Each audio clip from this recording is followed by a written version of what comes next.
Salut à toi, c'est la rentrée de la F1 ce week-end à Spa et beaucoup de choses se sont passées ces derniers jours et c'est le moment du coup pour nous de balayer ensemble les actus de la rentrée, alors c'est parti. N'oublie pas avant ça de t'abonner pour me soutenir et être au courant de mon prochain contenu. C'est fait, parfait, et nous c'est parti, on se plonge sur les dernières news.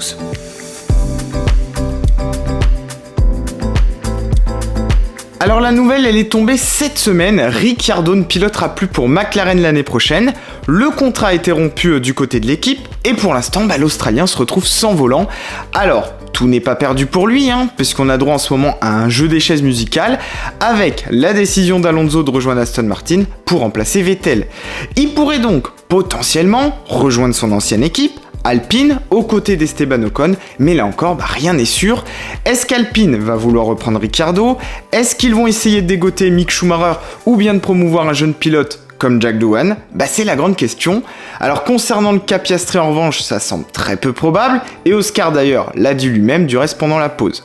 En tout cas, ce qui est sûr, c'est que la situation, elle est complexe, et Ricciardo et Alpine, ils se retrouvent un petit peu piégés par la situation.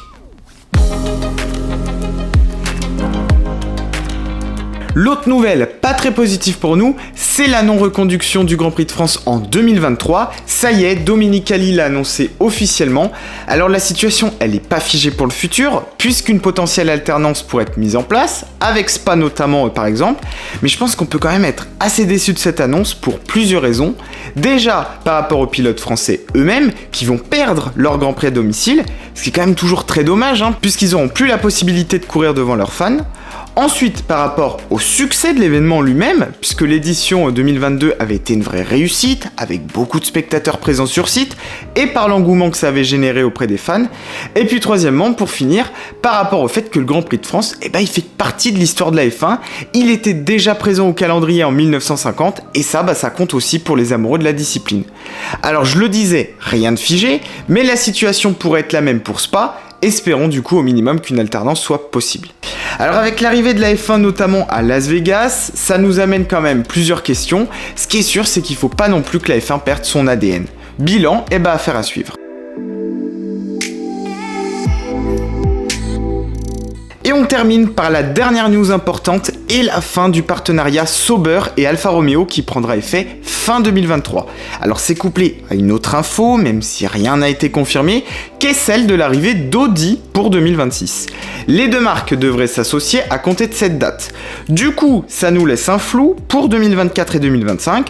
On peut quand même imaginer une collaboration avec Ferrari pendant l'intermède, au moins le temps d'assurer la transition.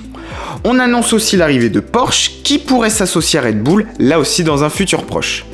Et justement, en parlant de 2026, le règlement a été annoncé avec notamment les infos suivantes.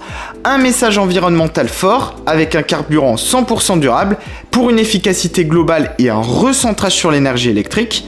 Une réduction significative des coûts, niveau réglementation technique, opérationnelle et financière, permettre aussi la possibilité de nouveaux arrivants et aussi protéger le spectacle avec des moteurs puissants à bas et haut régime, permettre toujours les dépassements et aussi éviter une différenciation excessive entre les équipes. Et côté moteur, le règlement 2026 il sera basé sur 4 piliers. On va conserver le moteur V6 d'un litre 6.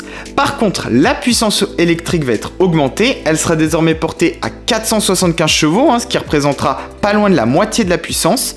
L'élimination du MGUH et aussi l'introduction d'un plafond budgétaire pour les moteurs. 2026, c'est encore loin. On aura évidemment le temps d'en reparler ensemble. Voilà, c'est la fin de cette vidéo. Merci à toi de l'avoir suivi. Si ça t'a plu, n'oublie pas de liker et de t'abonner. Je compte évidemment sur toi. Alors un grand merci pour ton soutien.